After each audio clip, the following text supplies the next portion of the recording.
Hey guys, this is Miriam at High Life Auto. I am out doing a video test drive on a 2007 Ford F250. If you've never been on my video test drives before, the way it works is I drive the vehicle on video and I tell you what I see, hear, think, smell, and feel to give you the best indication of being in the driver's seat without actually being in the driver's seat. I'm not a mechanic and this is not meant to be a 182-point inspection. Rather, this is meant to be a sneak peek into how the vehicle drives and any potential issues I notice as we're going along. So we'll take a look around the vehicle, take a look under the hood, and then we're gonna go for a drive.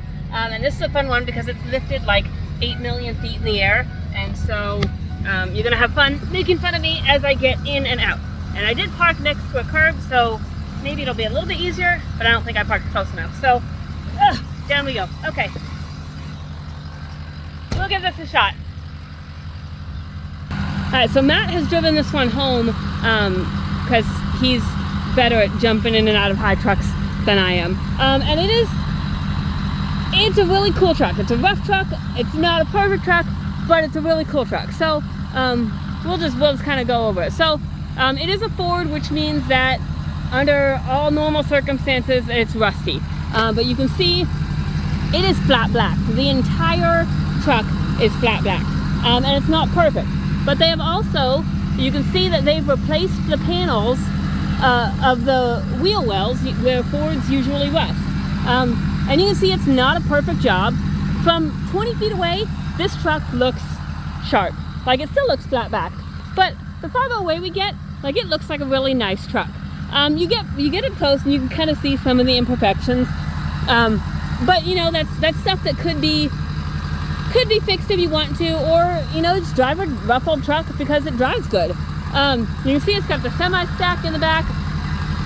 It's got these fancy wheels on it. The tires are really good. I don't know exactly, you know, what tread depth they are new, but they look nearly new. They're 36 by 13.5 by 22s, and they're really wide on there. So you can see there's some rust down here.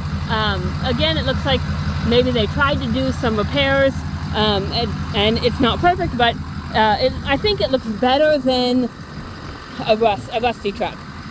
So, you know, take it as you will. This side, again, you've got the flat black. You can see the imperfections and stuff, but it's not horrible.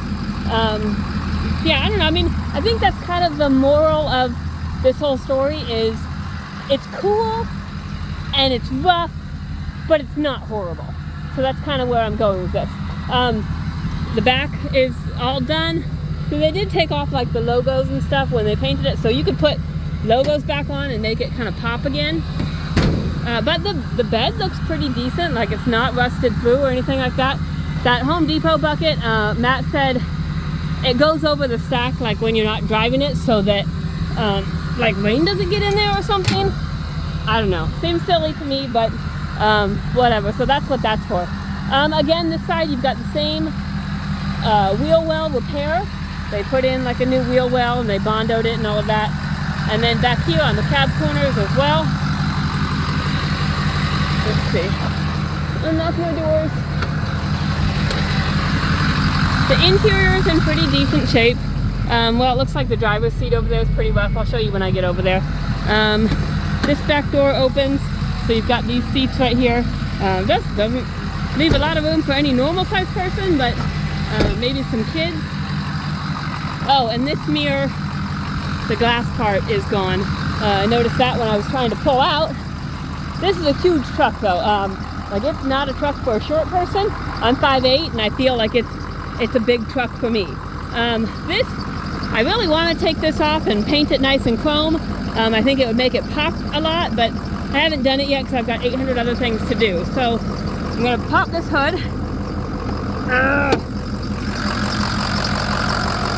And I can't see in there, so I'm just gonna put the phone up there and hope you can see it. You can see the hood maybe used to be blue, I don't know.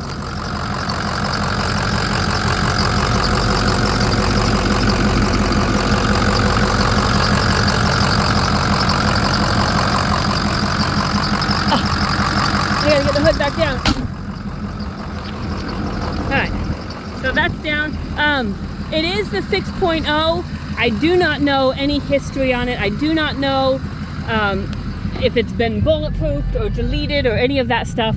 I know that those are, honestly, I don't even know what those words mean, but I know that those are some words that, you know, Ford diesel people, they throw around, and they know what it means. I know it's something with the heads and new bolts and something. I don't know what it is, but I don't know if it's been bulletproofed or deleted. I don't know if there's a way you can tell that. I don't know, but it's not something that I know. So just kind of heads up, right in front, I don't know.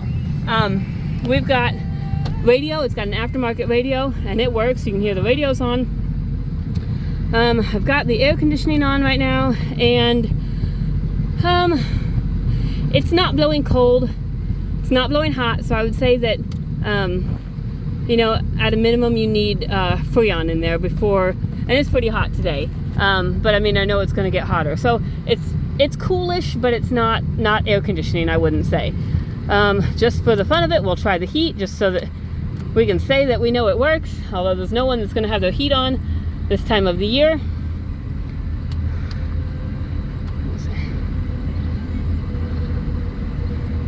Alright, and it's blowing out hot, so even at what little we have, we're going to turn that down to AC. It is a four-wheel drive truck, and as far as I know, the four-wheel drive works. The one thing I do know about this truck is that because of the size of those wheels or something, when you crank it hard to the right, it rubs pretty hard. And I don't know this, this is what Matt has told me, and this is what the auction said.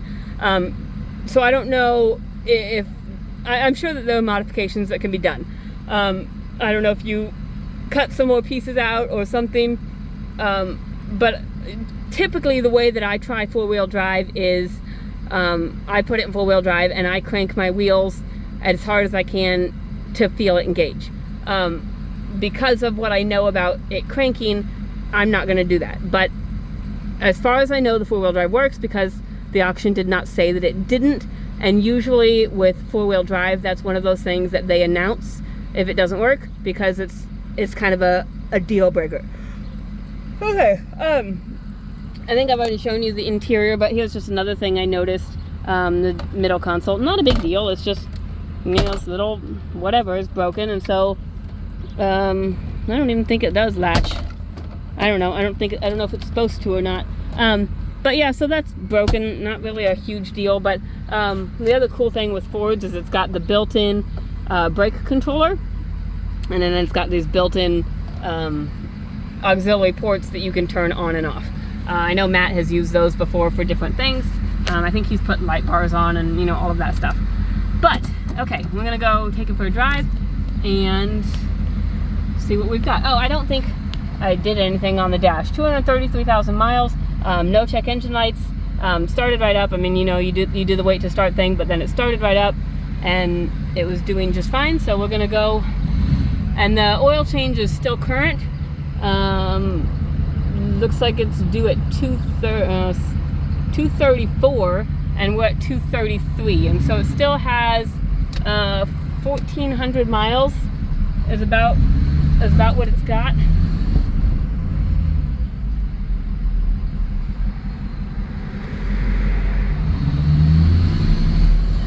We go, and it's got that big hood scoop on it, and it's a big truck. It's just like I'm used to driving a lot of things. I'll get in a lot of things and drive them, and this is just, it's a big truck. It feels good. It's got good power.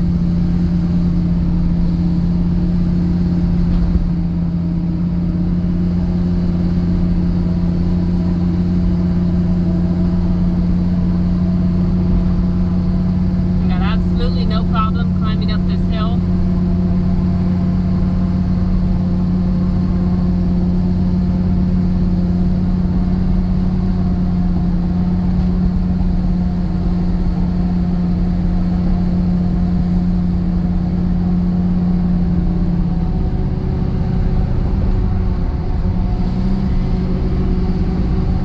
And it drives fairly smooth. I mean, for a truck with the aggressive tires that it has, it's not all bumpy and crazy. It's not smooth like a Cadillac by any means, but it's pretty decent. Like, I think it was done well. It looks like the job was done well. And I don't know, it's got the sticker on it that says Offset Customs. You know, I don't know if that's a company or something up in the Quad Cities that did that, because it looks like this truck came from the Quad Cities because the oil change is done in Moline. So I don't know if that's a company that did that or if it's just some guy, or, you know, I don't know, but it looks like it was done well. It seems like the only fault is just either not a big enough lift or too big of tires, or you know, whatever it is that causes the rubbing.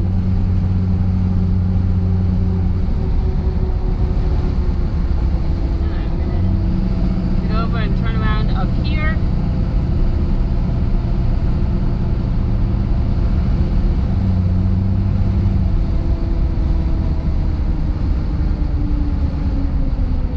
Brakes are good and solid, no grinding, no vibration. I don't hear any suspension noise.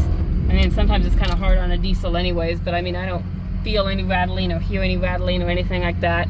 I'm gonna do, while I'm here, I'm gonna do turn signals. Left turn signal, let's see if it's, okay, those both blink the same speed. So I think that both turn signals work. You know, it's faster than what I'm used to, but I think that's just what it is on this truck. So wipers work, wiper fluid works, horn works. We're gonna get turned around and we're gonna check the cruise. You hear that? I'm gonna try and make less of a turn. But that was the rubbing, and so that was the turning left. I think Matt said it's worse when you're turning right. So it's one of those things that you either have to, you know, find out where it's rubbing and adjust it, or just I don't know. I don't know what the consequences are of driving it and having it rub like that. It just sounds like plastic, like it's just hitting plastic, but I don't know where it is. So there's that. We're gonna check the cruise, and I don't have any cruise indicator lights, but oh, there, one just came on. All right, so I've got my cruise set, and I'm cruising at 50, so that works. Okay, so rundown on the truck. The truck itself runs and drives very well. I guess the downsides of it are just it's a rough body, which is not the end of the world, because the truck is meant to be used, it's meant to be worked, and then air conditioning probably needs some adjustment before summer, and then I think your biggest issue is probably just your rubbing issue, whatever that's going to require to fix. So there's that. That's what I've got. If you have any more questions, feel free to shoot them at me. I'll try and tell you what I know, and we'll kind of go from there. Matt's probably the better source for this, but you know, you can shoot them at me and I'll see what I got. My phone number is 309-267-7200. Thanks, guys.